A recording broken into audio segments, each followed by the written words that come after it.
Look, I did kind of like, I've jotted down all sorts of stuff I just wanted to like chat Okay. about, but you have to pardon me because it's in completely no order. I've just like written down loads of stuff. It's like a stream of consciousness. I've just written notes and there's no real order. First thing I've got written down on my piece of paper is tats, but you're kind of out of view at the moment. But I noticed you've got an absolute, I know, is this a kind of an ongoing obsession, or are these quite old? You know What's the what? story behind all of those? So basically, I mean, I guess you kind of go through your life, and the way I look at tats is I'm kind of old school in the sense that you got one that kind of was a momentous part of your life, if that makes sense. Yeah. Where, with no disrespect, I mean, you see a lot of kids today who just go in full sleeve, full back, in one go, and that's fine, and that's how people do it. But I'm from that old school generation where it was kind of like just one to symbolize something. So I'm very lucky in the sense that I've had some nice ones done from very specific people. I was in a show in Miami with Chris Nunez, who's such a lovely guy, off Miami Inc. And we got chatting, and I'd been with my wife for 20 years at the time. And we were chatting, and he just said, "I'll come to the shop." He goes, "Come down." He goes, "But I can only do you at like 2 a.m.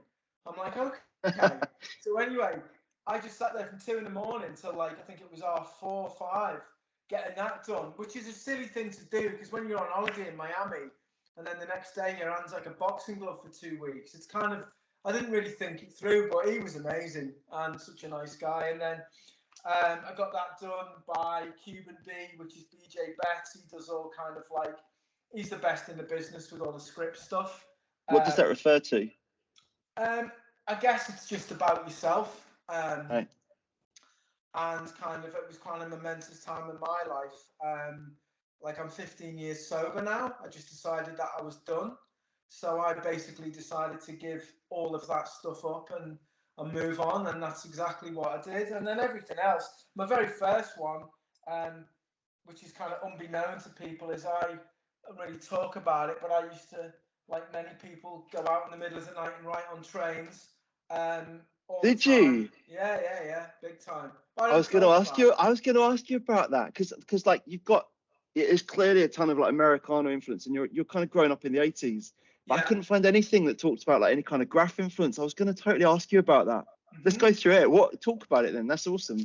Well, basically, I mean, you see, I distinctly remember seeing Style Wars get first aired, and it completely changed my life. I mean, like everybody who saw that, and I was obviously interested in graphic arts and comic art as a kid. I mean, my work was very hyper real kind of comic illustration stuff when I was a little kid.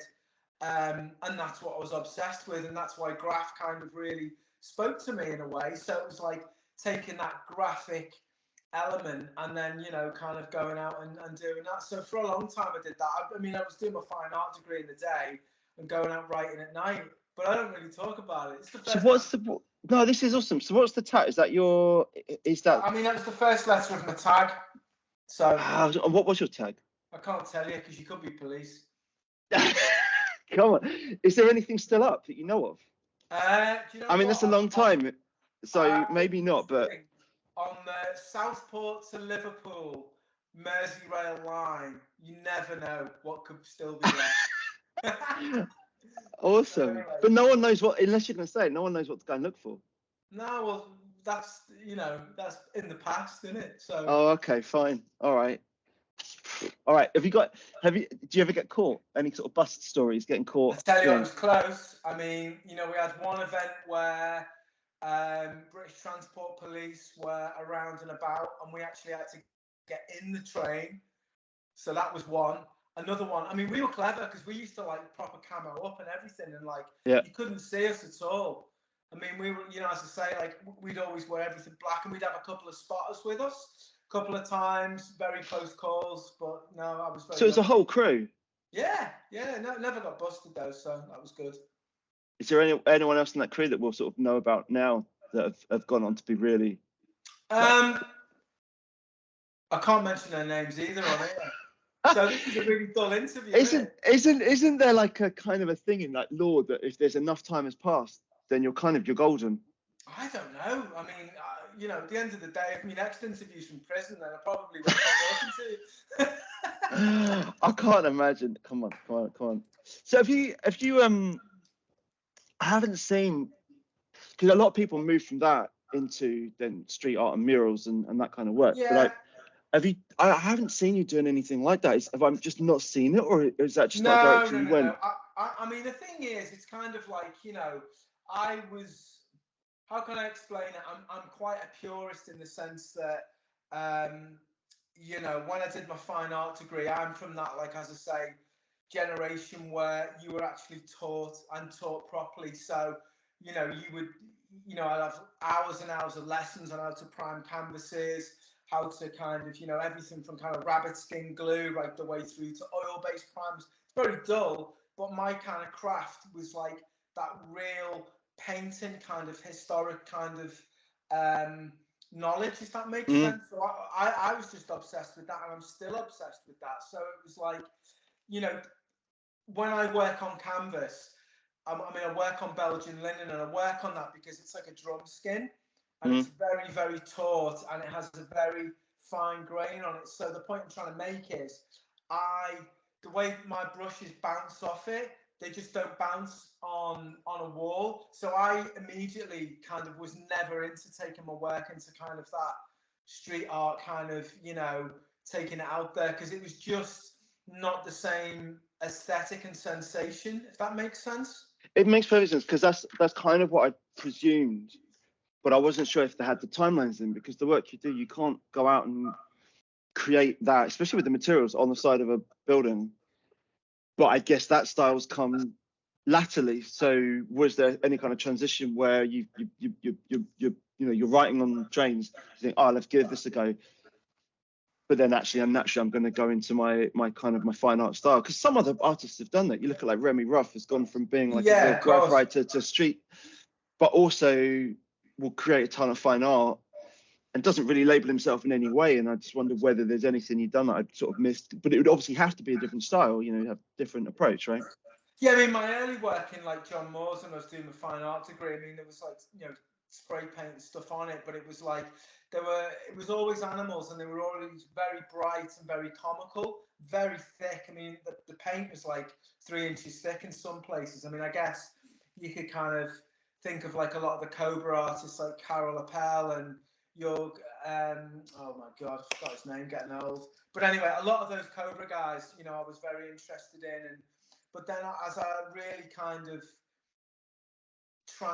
the transition between my work now, I mean, like the thicker the paint is, the less drawing you can make with it. So it's the precision and the beautiful kind of lines that I try and kind of, you know, get across and that kind of thing. You know, when the paint was very, very thick, it was never the same.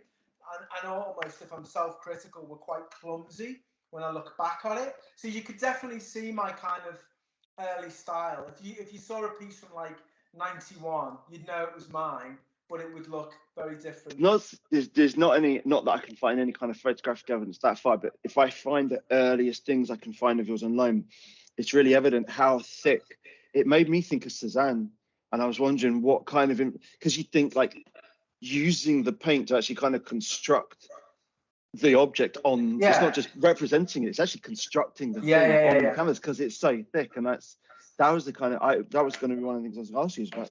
That was my kind of thought about what, if there was any artists, you've mentioned a couple, that kind of inspired that really thick start that you had. It used to be a real kind of growth of layering paint on a canvas to begin with.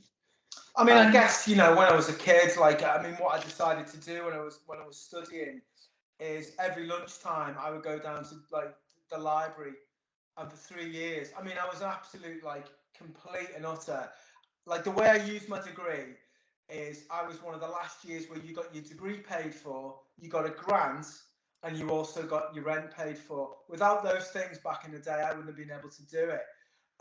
So my mindset back then was like, I mean, I used to go like be a massive runner, and I used to run around Sefton Park at like 6 in the morning. I'd cycle in. I'd be at college at 8 in the morning, and I'd get booted out at 9 o'clock every day. And I did that for 3 years. And what I used to do in lunch is I worked my way through from A through to Z in the library. And I came to the conclusion at the end that I know a shit ton of knowledge, but at the end of the day, art is like food. You either like it or you don't. Do you know what I mean? And I kind of, a lot of the kind of painters that I discovered and I really enjoyed, like you're saying, some of the very thick painters, you know, Leon Kossoffs and your Frank Auerbachs and those kind of people. I mean, their processes I found very interesting. And that's kind of something I wouldn't say I applied to my work, but I was interested in how the paint went down. But like I say, you know, you go through those processes as you find your feet and you find what you're trying to say with your work. But what's interesting is, I mean, a lot of the new guerrilla works I'm working on at the moment, there's quite a lot of impasto on them, because it demands it, because they're heavy and they're bulky and they're, you know what I mean? I couldn't get away with it on a hummingbird or something very fragile like a chameleon or something. But when you're dealing with big things that are weighty, you know, it kind of comes back in naturally for me. Yeah, Mix. I was gonna ask because I don't understand, and this is just because I'm not just smart enough on the topic, right? But how you could work primarily in oil on a canvas, but get the drips? Because how are the drips coming out of oil? Is there acrylic in there, or are you just using a lot of oil? Like, are you dipping a lot of like resin on there, or? And then I see charcoal in there, and you just mentioned actually maybe the subject demands what's going in there. What's the sort of the normal mix? What's going into a canvas? What have you got prepared, lined up, or does it just differ every time? No, it's the same. I mean, basically, like what I would say is it's like you knocking on the Colonel's door and asking him what the recipe is. No, seriously though. I mean, there's a very specific process to what I do. I mean, at the end of the day, the drips, I would say, the way I look at painting and the way I judge a painting is it's almost like the alphabet. A good painting to me is made up of like A through to Z of mark making.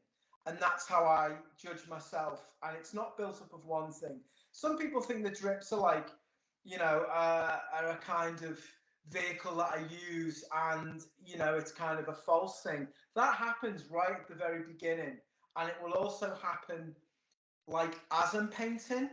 Um, you know, there's a very specific mix that I use when I'm doing the undersketch, and the undersketch is always like either a very pale color, it's very spontaneous, it's very accurate.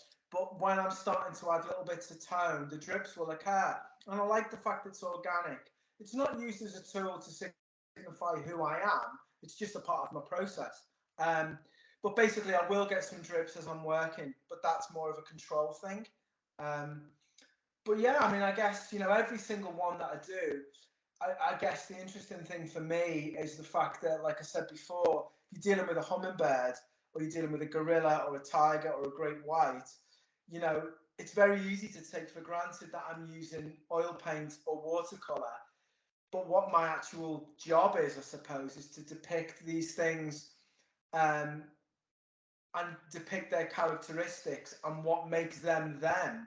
So it's either fur or feathers or whatever. But I'm using the same materials. But you start thinking about it, it drives you a bit crazy, because it's like they all demand a very, very different application and a very different mindset to get the fragility, or to get the fierceness, or to get the, you know, bulk or whatever it is. So, you know, that's the challenge for me, and that's why I love what I do. It's never the same thing, and that's There must be a balancing act as well, because I think one of the, in my opinion, really unique things about your work is that it's, you know, the approach you have, you look at it, everything's so full of movement and this sort of expressionist style, you know, but at the same time, there's a real element of photo sort of realism to it, because everything is absolutely recognizable as what it is, but it's built up in a really kind of expressionist way.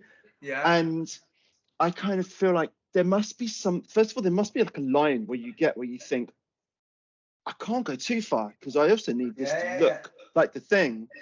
But I also, what's the point in, I'm not going to paint it like a photo. It's going to be my style. How do you find that line? Because that's It's got to be a really, fine one, right? it is a fine one, because and the metaphor I kind of use when I describe it, it's almost like, you know, walking a tightrope. That's exactly what it is. It's like, if I go that way, I'm off. If I go that way, I'm off. So if it's too hyperreal, it doesn't look like mine. If it's too loose, it loses all characteristic of what I'm trying to specify. So Right. that is the trick. That is, I suppose, the magic of what I do and the challenge of what I do. And I don't even think about it. You know, I don't even think about painting when I'm painting. You know that, don't you? I've got no Yeah. idea. So it's basically like, I've said it before, but it's if I think about when my brain says to me, oh, you should put a bit of purple there, or that needs a fatter mark there, or you should define that. As soon as I think like that, I know I'm finished. Gone. Because I don't think when I'm working at all. It's almost like I'm into yoga, I'm into meditation, I'm kind of like, you know, it's funny we're having this conversation now. 20 years ago, they wouldn't be the things I'd be talking about. But what I'm saying is, it's like, you know, I'm almost like, I mean, I listen to jungle. That's what I listen to when I paint. And it's something to do with the amen break. It's something to do with that repetition that just goes round and round and round. And it almost, I discovered over the years, that's what snaps me into that state the quickest. So, like, I'm not thinking about painting at all. I'm just doing this thing. And then once my brain says, right, put that there or put that there, I'll take it off and I'm done. It's, So it's kind of like that thinking fast and slow thing. Once, if you're doing something instinctively, you're kind of in that flow. As soon as your brain switches and you start thinking about it and you know, okay, well, now I'm actually challenging myself. It's not instinctive anymore. And that's the point at which you've kind of gone over and go like, okay, if I'm having to force it, it's not, that's not what I'm here to do, I suppose. So it's your sort of, as far as I can tell, you're kind of in the sticks. Yeah. Is your studio on at home? Yeah. So, I'm very lucky. So does it work like preparing, just the way you describe it again, it's sort of being this instinctive approach? Do you kind of set in your diary, say, okay, well, Tuesday 9 a.m. I'm going into the studio, I'm going to paint this thing, or because it's there, you can just say, at some point, I'm going to go in there, I'm going to create this, but I'm just going to basically keep myself occupied until that moment feels like I'm going. No, I'm very disciplined. It's like, you know, I have a very specific routine and I've always had that. I mean, you know, each one is a very different ball game. Like something I've been doing, because I've never ever stopped learning. That's the most important thing for me. Because when you're saying like you use oil paint, how did you get the drips? And I didn't really cover your question very well. The point I'm trying to say is I've worked very, very hard over the years to almost fool people in a way. And what I mean by that is, you know, to make oil paint move like watercolor and watercolor move like oil paint, and there's almost like a grey area where they look the same. Yeah. I mean, do you know what I mean? And that's really important. But as I say, for discipline, I mean, I come in and, you know, there's very specific things that I do, and once I'm ready to work, so I don't have a clock in here. But what I have been doing over the past, say, 2 years, I used to prime the canvases. They come to me primed, but I have a very specific primer that I use. That takes a week. And then I would do the undersketch, and then that takes about 3 days, just fiddling around and messing and stuff. And then I start doing layers. But what I used to do is when it actually came to doing the full painting, I would do it in one sitting, always. I would take like 3 hours mixing every single colour I'd need upon a palette and also in bowls and everything to go. And then I'm done when I'm done. But now, as I've got older, and to push what I do and to define what I do to the next level, I'm quite happy to go back into one. And that's something I've never done, but I'm doing it. And it's really interesting and it's really developing, I think, you know, progressing the work for me. So that was my question about the drips was more that because in my sort of limited experience of painting and using these materials, you use oil, it adheres to the canvas. So unless you're kind of mixing it, that's what I was thinking, looking at wet, thinking, unless you're really mixing it with plenty of oil or resin or something, how does that effect come when my experience of it is you paint it and it's there, it's adhered. But there's just so many different uses of the material in there. Sure. Well, that's what I said before. I mean, for me, you know, like I say, looking at a good painting, I'm very attracted to things that are the polar opposite of mine, in the sense that I love craft and I love skill. Like, you know, I saw a Takashi Murakami show in Paris a couple of years ago, and I spent about an hour in front of one because it looked like a sticker. And I don't know how much of it he paints himself, because he's, you know, obviously like Hurst, he has lots and lots of assistants and things like that. And I couldn't see a physical element of any human touch on it. They were perfect. And my wife made me laugh. I burst out laughing and promoting or whatever it was. Because she says, I bet you they're just stickers. and, but yeah, that's what I'm saying. It's like I'm very attracted to things that are skillful. Like, you know, certain painters I love Rembrandt. Yeah. You know, I think Connor Harrington is an amazing painter. You know what I mean? People who are just incredible at their craft, and it's not easily attained. Yeah. That's what I love. But I think with mine, as I say, you know, I've worked incredibly hard to kind of just keep on pushing it and keep on surprising myself. And that's, you know, I don't stand still, and I don't kind of, you know, even though there's certain subjects I've painted over and over, that's because I'm like utterly obsessed with them, like gorillas and great white sharks and tigers.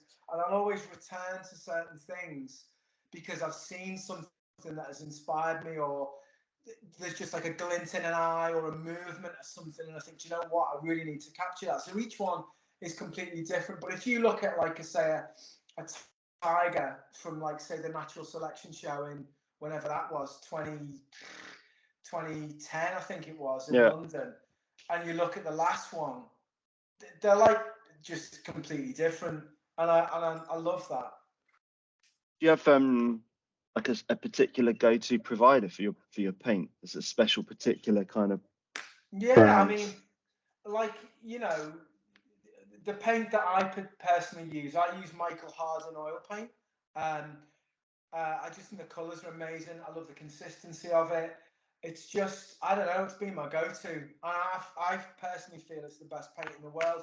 And that's something that is incredibly important to me. If people are going to invest their hard-earned money in my work, whether they know or they don't know, it's sometimes nice for them to kind of realise that the canvas that I use is the best in the world. The stretches are museum grade stretches. Everything I use, the printmaking that we use to do the additions. Like I say, if you're going to invest in what I do, you get the best, you know what I mean? And I for as long as I could afford to do that, and I distinctly remember when I could start affording to do that, way back when I was like, do you know what?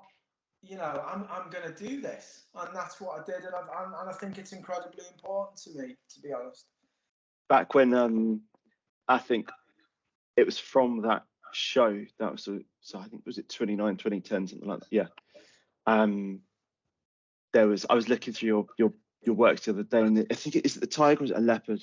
It's like a real close up of that. It's like jaws in the frame. And I thought, that feels really familiar. Did I own that? And it just suddenly struck me. It was before I could actually afford to buy any art of my own, really. So what I did, you get like these little security, like protective cases for your phone. Oh yeah. I went and ordered one of them, but I got your tiger and I had it printed onto my phone, so at least I could have it that way. But that cost me about 10. I was like, well, at least that's it. And then I managed, and then I got that one next, finally, a couple of years later.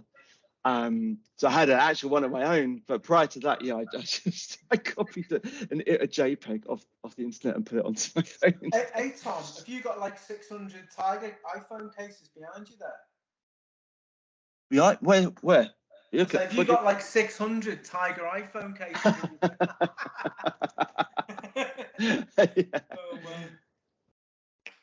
man. So do you go and pick the material yourself? I'm thinking also, because you must have, it's just not just a ton of brushes. I'm guessing there must be palette knives and all sorts. You go and, is it like a really kind of cathartic process to go and pick the things at the shop yourself, or how did? Yeah, I mean, I've got a very specific menu of stuff like that I use. But like I say, I'm always like adding to it. It's incredibly important, you know, as I say, and also, you know, to really, not to say improve, but to really expand, you know, like to surprise yourself. Like certain things will work in a very different way, and I enjoy that. I mean, my ultimate goal, I think the whole plan and something I'm working on at the moment is some of the brushes that I'm using only go to, the biggest brush you use is like 8 inches, but like I know deep in my heart the ultimate goal will be to do a whole show of life-size animals. Wow. That's the goal. So I'm currently researching, like, making devices to actually stick like say 4 of those brushes together.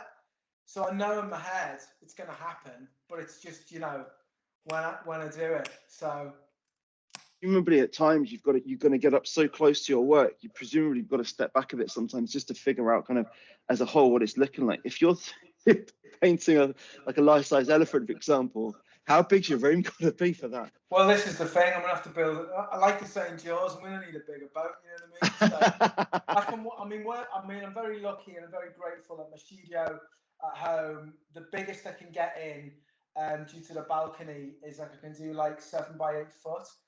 That's the biggest I can go. But then after that, I just can't get anything past the stairs. So, you know, I'll obviously have to look into maybe doing something to accommodate that. Come up with a new thing. Yeah, build a new studio, I think. What about your clothes? Because when you paint, your clothes get caked. Yeah. Do you have? But I was thinking, do you go in thinking, oh, I'm painting today, so I'll get my painting clothes on, or is it just like I go in with what I'm wearing? If it ends up like it does, then it ends up like it does. Well, I tell you now, it's like obviously, you know, I love sneakers and I've always been a sneaker collector, and there has been some heartbreak in that game. In answer to your question, there's been many a time I've gone, right, I just need to touch that there, and I'll stay in my clothes. And it's been like you've dropped a whole like bowl of lemon yellow over your favourite kicks. And you're like, that's not gone well. But no, I have, like, as I say, I have like certain, you know, painting clothes that are here. I mean, I go through t-shirts all the time. When they go like super crusty and they don't bend, I can't stand that. So I'll probably like use a new tee like every second painting, because I can, once they start going thick and they don't bend and they feel they have to go. So whatever. You're actually, I noticed when you're not in the studio, you're quite a dapper dresser. Well, you've got to try with this face, haven't you? What I noticed, if you don't mind me saying, but I noticed because you shared these pictures on your Insta, if you go back a little bit, you shared some pictures of your dad. Your dad's always looked super dapper himself. He's always in a tie, suit, and I thought, is that where his sense comes from? Because your dad always looked like it was like dressed to impress. Always. You know? I mean, my dad, like, you know, I guess I get my whole thing from him. He was a butcher by trade and would go in at 5 a.m.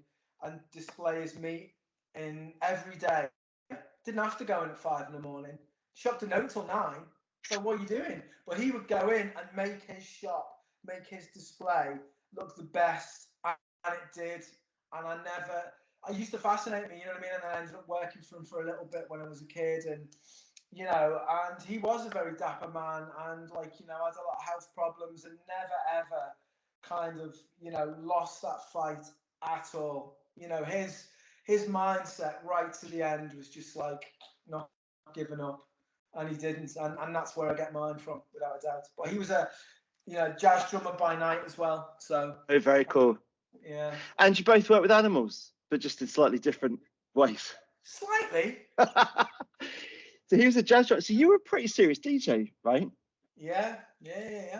I Does mean, that still? do you know what? It's funny because it's like I was part of a band called Surreal Madrid way back when. That's horribly ironic now. In it.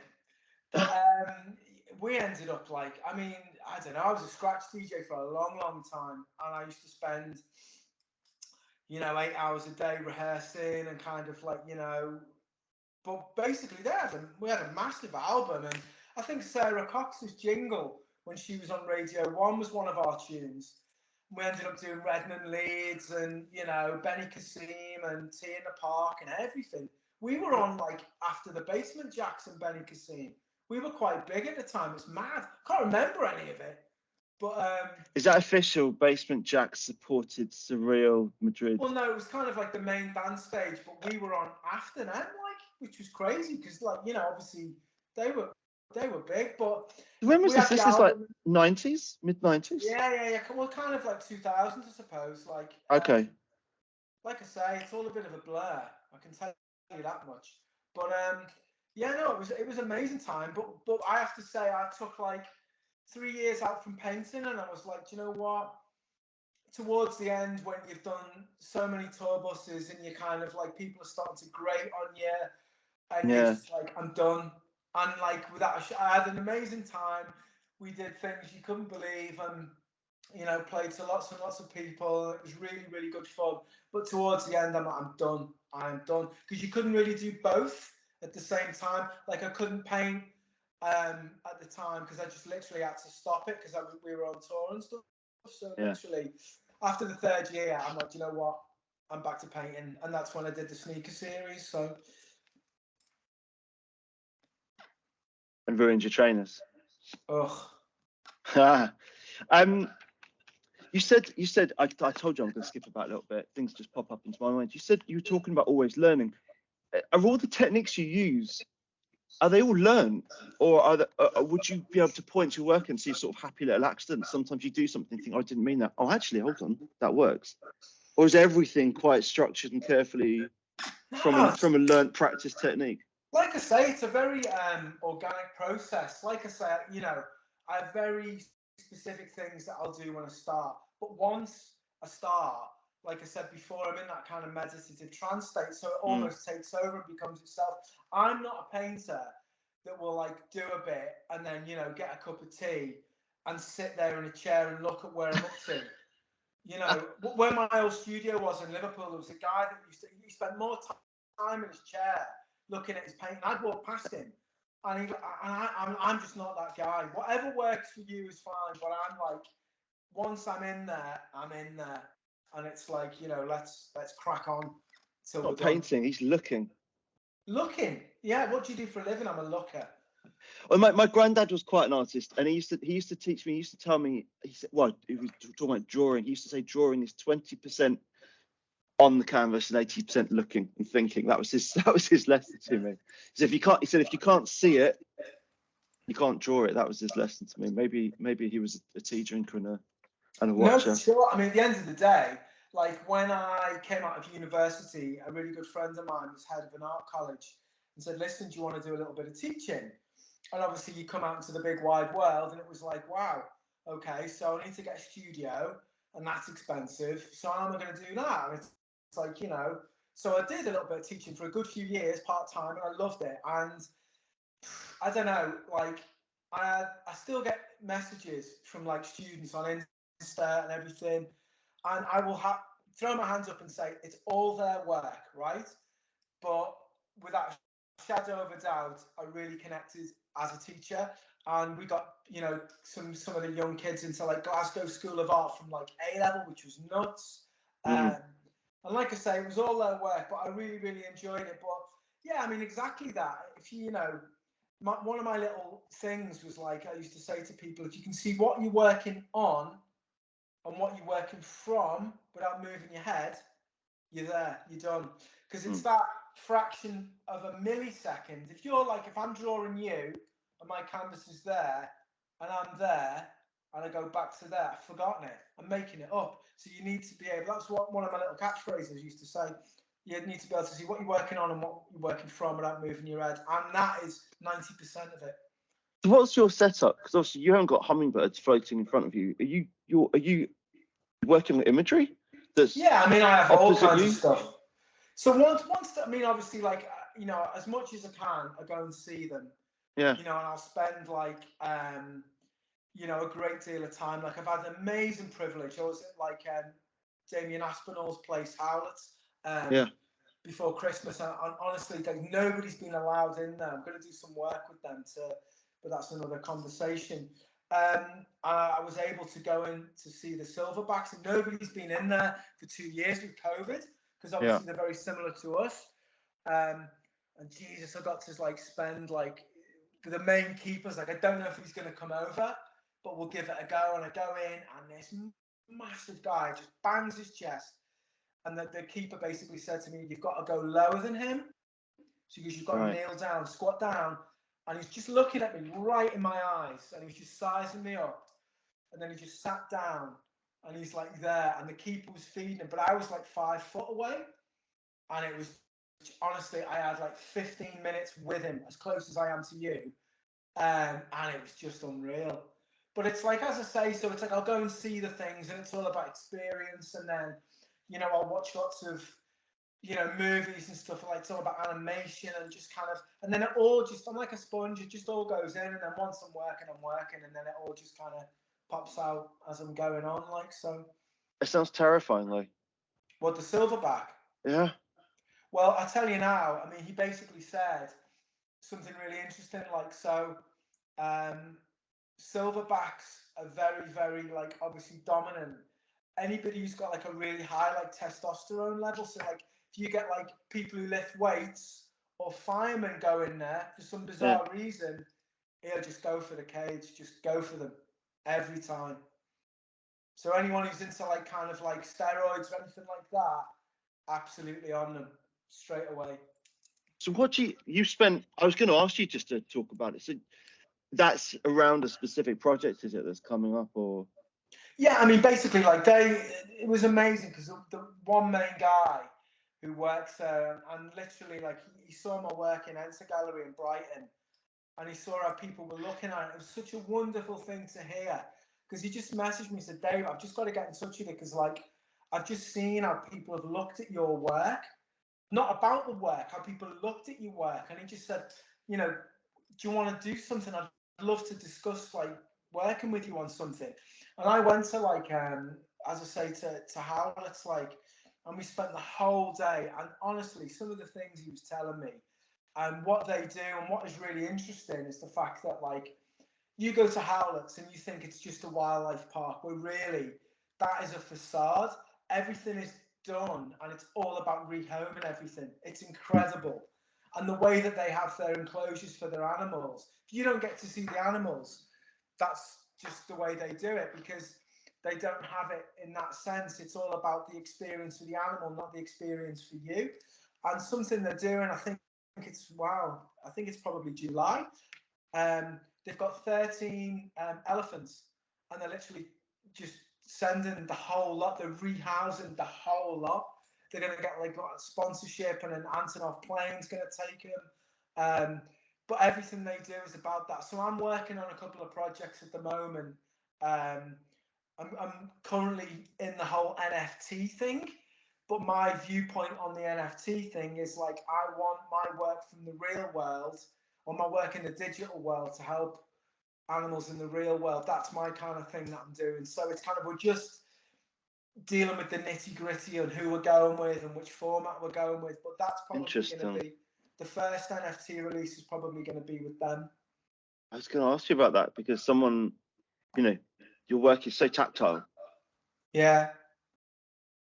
I was going to say, like, have you looked at NFTs as a thing? Because it feels like that's quite a switch, Well, what's been interesting is I've thought about it for a long time, and way back when I was in Liverpool in my studios there, I got like a kind of Wacom tablet, and just had a little go, and I always found them like I always found the delay. So like when I draw, I'm very spontaneous, and I always found like digital back in the day, like digital sketching was just, it's almost like turbo lag on a car. It was like you put your foot down and it's like wait, give it some more time. Okay. And I found the digital aspect very much like that. Anyway, cut a long story short, I've literally just got involved in it, and I've just started working digitally. And I did my first finished one about 2 months ago, and my first one looks just like my work, which is amazing. So wow, that's probably where we're going to go. So I'm very interested in things like, as you say, like the way the paint moves. There might be bits where the paint might actually move, or the drips might appear. Because I mean, the whole thing is, I'm not riding on that whole tick where, people's viewpoints on NFTs, that's up to them. But it's like, what I'm trying to do is just to offer my individuality and my, I suppose, uniqueness of my work in that world. I don't want to fit in. I just want to, I'll be in there. So we'll see how it goes. It's putting your stamp, you're just using it as a new medium, I suppose. But it's like, I think Deface does very cool NFTs because all the characters come to life. Yeah, exactly. It's not just a digital picture. It's actually, what can I do that's me, that just turn me up to 10 with a new medium, Yeah, for sure. Which is very cool. I wondered whether obviously you sort of started to explain what that's kind of all about, but whether you'd ever consider exhibiting somewhere like that. Or I thought the Natural History Museum, some of your stuff, you'd imagine an exhibition there would just be like out of this world.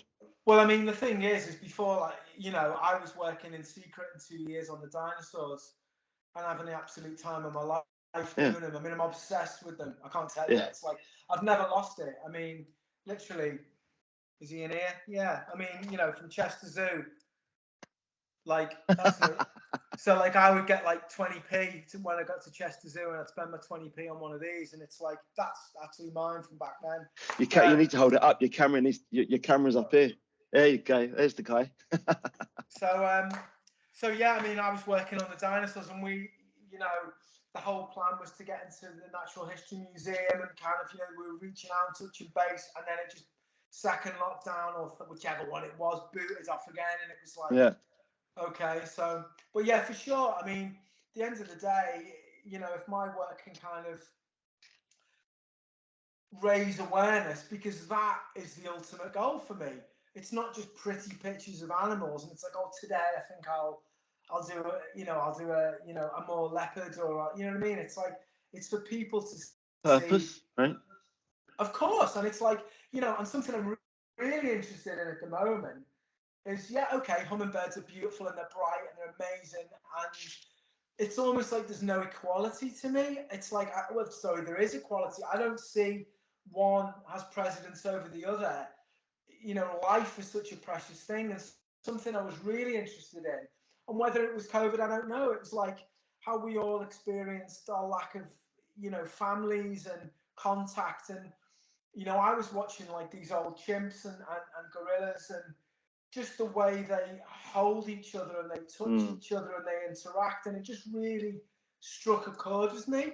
So, like, I was doing this whole thing of like old things and seeing the beauty in old things. I mean, I'm 51, so I'm not that old, but I'm old compared to, you know, the NFT world. And it's like, I just, you know, the respect that older animals were getting in groups that I was seeing, and I was like, you know what?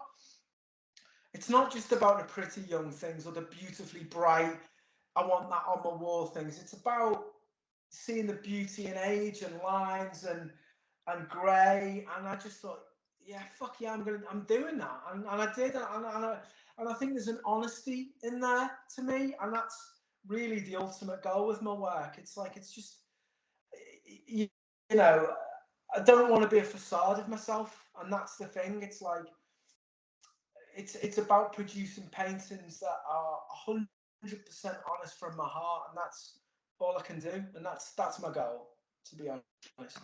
You're just holding up that little dinosaur. You reminded me. I saw you post years ago a copy of your Ray. I think it might even been a signed Ray Harryhausen. And I think, was that from Forbidden Planet? That was yeah. In London. Were you? Because I used to work above. It's Orion House. It's a publishing house. I used to work in Orion House, which was above Forbidden Planet. Okay. And when he was there doing his signings, and the queue was miles. Were you in there? Were you in that? I couldn't go. I was busy. I mean, did you go or? And I was stuck working, and I came down and I looked at the queue and I said, "Wow, good lord!" And it was going through the night. So I don't think because Forbidden Planet's a tiny. It's like a postage stamp size shop. Yeah. And so when I first saw the sign saying Ray Harryhausen, I thought, you can't. That's a joke. They can't be here. But it's one of those like tiny little shops in that sort of area around Charing Cross where it's just known for. Because there's something like bookshops and cool little shops there. It might be small, but it's known for being completely on point with the unique things it gets. So it kind of made sense. But no, the queues were ridiculous. So I didn't get that. I've regretted that ever since. But I saw you had a copy. And I was just wondering, is that an area that, like, 3D model making, any kind of like that, does that fascinate you? Or? I'm telling you, I mean, you know, there's only so many hours in the day. I mean, I'll come clean on a bit of an epiphany. So for, what am I now, 51. So when I was 6, I discovered Space Invaders in Southport Skate Park. A machine got wheeled in. I was like, what is this? I was having a can of Fanta, and I'm like, what is this? And they plugged it in. And then the iconic noise started. And ever since then, I've been a gamer. All my life, I've been a gamer. I mean, from everything to everything. And the older I got, the deeper I got into it. And, you know, and even like at this age now, like the game that I would play the most is like a competitive online shooter called PUBG, which is a battle royale, and it's like down to 100 versus you, and it's like, it's hardcore, right? Anyway, I was playing Elden Ring, which is from Software's incredible Dark Souls kind of finale, I suppose. It's just incredible. And I just looked at the hours I'd spent on it since February, and I just went, I'm done. I'm done. And I literally have given up. Done. And I did that with drinking drugs, and I did that with coffee. And yeah, I gave up gaming a month ago. I've not picked a pad up since, and I'm done. So, in answer to your question, it almost feels like it's fate for me to have, because I would spend probably 3 hours a day gaming. I'd have an hour at lunch, and then 2 hours with my boys and girls, like, and you know, playing PUBG or whatever, and then, you know, so I've been given 3 hours a day extra, and I don't miss it, and it's really, really strange, and that's who I am as a person. It's like that has moved in order to let something else in. So 3D is something I'm very interested in, and sculpting is something I feel I'm definitely going to be drawn to, and something I really want to explore and see if I can get that dynamism and get that, you know, vibrancy of what my work is about, and honesty into 3D. So yeah, that will happen in the next couple of years for sure. And you said you're always learning. It's a new bunch of skills to try and pick up and develop, right? And yeah, for sure. I mean, that's the thing. Because at the end of the day, I mean, I was 16 when I went to art college. So, you know, 16 to 51 is a long time to have picked up your skills, I suppose, and to refine them. And then to go into 3D is a different thing, but it's something I'm very excited to start exploring. So for sure. I wondered whether, you know, if that being a sort of an area that's like close to you, and especially given all your stuff behind you, whether you were like into a bit of Ralph McQuarrie as well, and ever any kind of like concept art like that was something that dabbled your fancy, you know? I mean, like I say, you know, a lot of the things that I'm very much interested in, like, you know, a lot of the art I'm interested in, a lot of the, you know, culture stuff I'm interested in. It's like so the polar opposite of what my work is about. And I would say it's almost like, I wouldn't say escape is the right word. It's just, you know, it's just very, very different, but and it attracts me for very different reasons. And I guess you never lose that. Like we started the conversation with Star Wars and collecting figures and stuff like that, and I've never really lost that wonder, and I've never really lost that interest. It's like I've never grown up, I suppose. That's really where I'm going. Does it make any difference being left-handed? I've got no idea. I've really I suppose you've got no frame of reference. Well, no frame of reference at all. I'd be interested. I mean, I used to draw with my right hand at university. I was very interested in, like, when I was doing life drawing. I mean, there was an incredible life drawing room in John Moore's, and on the first day when I went there, you got to pick your space, and I just ran around the whole college and ran around and found this space, and it was in top lit room of the life drawing room, and it was really interesting. So you get friends with all the janitors and the cleaners and, you know, all of those kind of peeps, and they look after you and you look after them. And on my last day, this cleaner came up to me. She was about 72. She said, "Do you know his workspace she's been in for the last 3 years?" And I said, "Oh." She goes, "Oh, John Lennon's." And he used to go up and down the lift playing guitar, and he used to say, "John, what are you doing wasting your time?" What, playing the guitar or drawing? Playing the guitar, just going down the lift, playing it. But yes, I mean, I used to, like, as I say, even though it wasn't part of my curriculum and it wasn't really what I was interested in, I wouldn't say interested. I, like, you know, the whole thing about drawing, I'd spend a day a week in the life drawing room. And I just, like, went from everything to hyperreal, photoreal, not because I wanted my work to look like that, but that I just wanted to get that knowledge and that mindset in my head. And then I ended up, like, towards the end, I was just drawing with, like, you know, both hands, right, left, you know, and that whole naivety thing, and something that's very pure to like define something, and I could very much capture the model exactly as they were, but in a very naive way, and I love that. You know, it's really. But that's interesting you've done that, because they always say, like, if you do that test, you draw something right-handed and then turn it upside down, you'll suddenly see it's leaning one side, and you have to, if possible, correct with the other hand. And if you're sort of ambidextrous with your work, I suppose that helps you create something that's more structurally correct, I suppose, than having a leaning. But I guess so. The life model didn't like them very much, but that's. I'll tell you what was funny is one day we used to get like guest models and come in, and I was drawing this guy, and I'm like, you know what? I know this guy's face. I know his face. I'm like, who is he? Well, you know him a lot more intimately now. Oh Christ! And anyway, it was really funny, and I said, and then the penny dropped, and it was one of Francis Bacon's lovers. It was crazy, and I said, listen, I've got to ask you. So you don't know Francis Bacon, do you? And he just gave me a little wink and said, yeah, of course. That was one of his models, one of his kind of lovers. I mean, kudos for recognising that in the first place, though. Really, I mean, once you saw it, you couldn't unsee it. No, I mean, it's like his face, obviously not that, but it's like, it was mad once the penny dropped, because I was like, wow. That's, I mean, you know, I hope to learn some things today, but I did not expect that. I'll be honest with you.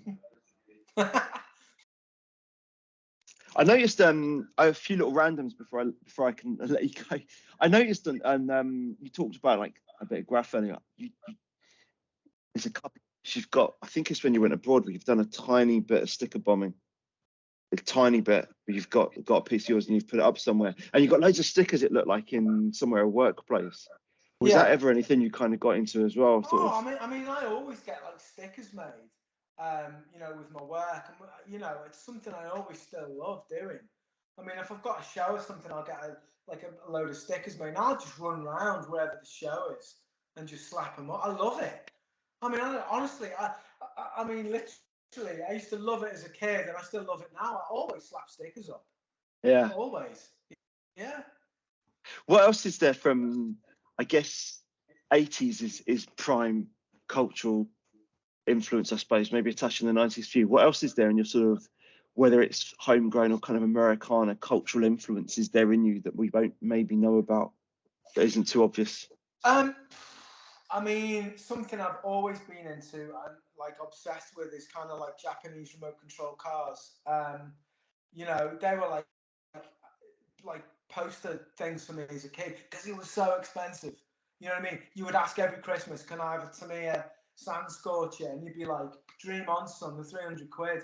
And it's like, are those little flat things that go like a bat out of hell? Yeah, just remote control buggies, like off-road buggies, like, and I've never lost the love for it, like. And funnily enough, I just thought, after everything that had gone on in the last couple of weeks, when COVID first kicked off, actually, I used to be a massive model maker. Like as a kid, I used to like paint miniatures, I used to paint model kits, and I was like, it's almost like right side brain, left side brain. So it's like, I thought when like COVID kicks off, I'm gonna get one, and I've got another room down like where the studio is, and I'm like, I'm gonna just make it and take my time. And it's mad, like the whole weathering thing. And I got it, like, it just snapped back into it, got airbrushes out and all this business. And I got it looking like hyper real, like all weathered and scuffed and dusty. And I had a real amazing time doing it. And every now and again, I'll just do one. And it's almost like I say, it's quite like the last few weeks have been very traumatic, as I've mentioned.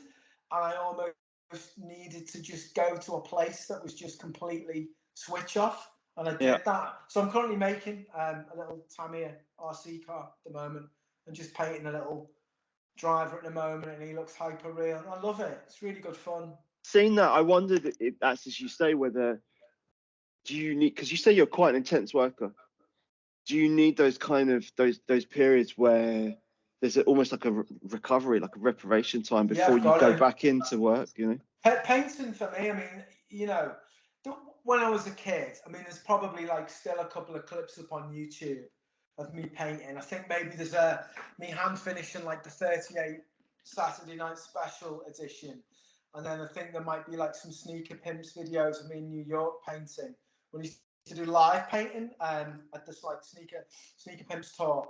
And then the older you get, you're just like, do you know what I mean? It's almost like, why do I want to do that? It's like, you know, I am doing my absolute utmost to do what I'm doing. It's not a performance, but when you're young, it's like, it's very much about, you know, you don't think of that. You just think you're showing off or you're doing something. Where now it's like, I'd never do that in a million years, because it's like, why would I do that? So I guess what I'm trying to say is, it's like, you know, it's very much, I'm a very private person like that, I suppose. Right. And it's very much an intense thing. And when you're asking about like how I recover, painting for me, if you saw me paint, there's actually a video, I think it's the Saturday Night Special, and it looks speeded up. It looks like it's on like 10 times fast, the video, and it's not. It's just how I work. And like I said, I have my jungle on. I'm painting. For me, it's like dancing. It's like boxing. It's like martial arts. It's like, it's all of those things rolled into one for me. So the next day, I am absolutely knackered. Like, so I will quite happily just like recharge, do some yoga, you know, just completely recharge, get my chi back in order, and just really, you know, replenish myself, and then I'm ready to go again. Like, so that's just how it goes. If you're creating a collection, then how long a period of time is that you work on a collection? That's a long time. Yeah, I mean, like I say, I don't really put a. It's like anything; it's done when it's done, and I've always been that guy. So it's like, you know, I'm very honoured and blessed when somebody wants a commission and things like that. But, you know, I have to be very specific about when it will be made, or it's, you know, I don't beat around the bush. It's like, it's done when it's done. I give people a rough timeline, but it's like the dinosaurs took 2 years to make, that whole extinct collection. And they were ready when they were ready. And like I say, I mean, I drive galleries mad, because they're like, you know, we want some of this, we want one of them. Can we have 2 of these? And it's like, well, no, you can't, because I'm just doing this. So it's like. But also, kind of, what's the point of working with an artist? If you're working with an artist, presumably it's because you love and value what they do. So why try to dictate or demand what you're going to get from them? Listen, I am incredibly humbled and very grateful for all the galleries that I work with. And I only work with people I really like. I don't bullshit. I'm not a bullshitter. It's like, I've got no room in this game for politics. And there's been many galleries I've just waved goodbye to, because I just can't be doing with it. It's like, you know, galleries are the same as a collaboration. So like, I'm very honoured and blessed to have worked with like Nike and Jordan and people like that. But don't get me wrong, it's like, yeah, I wanted to do this to look like that, but I am one person in a whole group of a team with any collaboration. And it's the same with galleries, you know, from the managers to the gallery staff to the people behind the scenes. It's a group effort for everybody. And I'm very lucky and I'm very grateful for that. You know what I mean? And every year at Christmas, I publish an edition, right? And it's only for my clients, and it's only for people, everybody who works in every gallery, and they all get a print. And I've done that for the past 10 years. That's nice. So which are the galleries you love that you point people towards? If you sort of said, like, these are the places that I just love working with. Well, I mean, you know, people who collect what I do, people will know who I work with, because I don't want to start wars. And as I said, I don't want any politics. It's like, you know, everybody knows where I show, and everybody knows kind of, you know, who shows what. I mean, it's very important to me to treat them all exactly equally. I don't have a preference over any. So it's like, you know, every year, you know, every gallery will have like an exclusive. Somebody will have an exclusive on a certain thing. Like maybe somebody gets the exclusive on a hand finished print, or somebody gets an exclusive on something. And it's very important that I do that. And I've always done that. Do you know what I mean? And it's like, you know, God, I mean, and the other thing I would say is, you know, we run a very, very tight ship here. And that's something that I would say is a really positive thing about working, because it's not just me. There's my wife, there's always like assistants, there's people who help in the you know, like all the, like the packing and stuff like that. You know, there's a good number of us and we run a very, very tight ship, and you know, hopefully everybody would say, you know, you're great to deal with and work with, and that's important. Do you know what I mean? It's like, and it's the same if a client or somebody gets in touch. I mean, somebody has just got in touch, and I won't mention the name. So it's like, if I'd have printed 1,000,000 of those rabbits and foxes, right, I would have solid gold Star Wars figures behind me. But anyway, the point I'm trying to make is, so it's like everybody still wants them, right? And it's lovely that people, you make an image and somebody like still wants it. What I'm doing with a gallery in late September is we're releasing a box set, and the box set is going to be made up of, we're entitling it Woodland, and it's basically things that I've seen here, and some things I'm revisiting, some things might get re-released. You up those gold Star Wars? And some things are getting, you know, are going to be completely brand new. But it's been mad like the past few months. I mean, I've got like a stag, and he has just literally, he's mature and he's here every day. I see him every day. I've got a fox cub who is absolutely incredible, and I see him every day, and it's like something's just drawing me to doing them, Tom. I've got to revisit certain things, and I'm like, you know, you can't be any more inspired and any more moved by things that you see that just brighten your day. And just, so yeah, I'm going to be releasing some Woodland stuff in a little special box set late September. Late summer, early autumn kind of time to look out for them. Yeah, late September it's going to be. So. All right, wicked. Look, thank you for your time. You've been very generous with your time. So I really appreciate you making that time out. I'm sure that you've probably got a list of stuff now that by now, right? To be doing. Well, I'm looking at this canvas, and it's like I've almost turned into that guy. I'm looking. I'm not painting. I'm looking. So yeah, I mean, I've got some things I'm going to do today, but yeah, all good. But listen, it's been a real pleasure talking to you.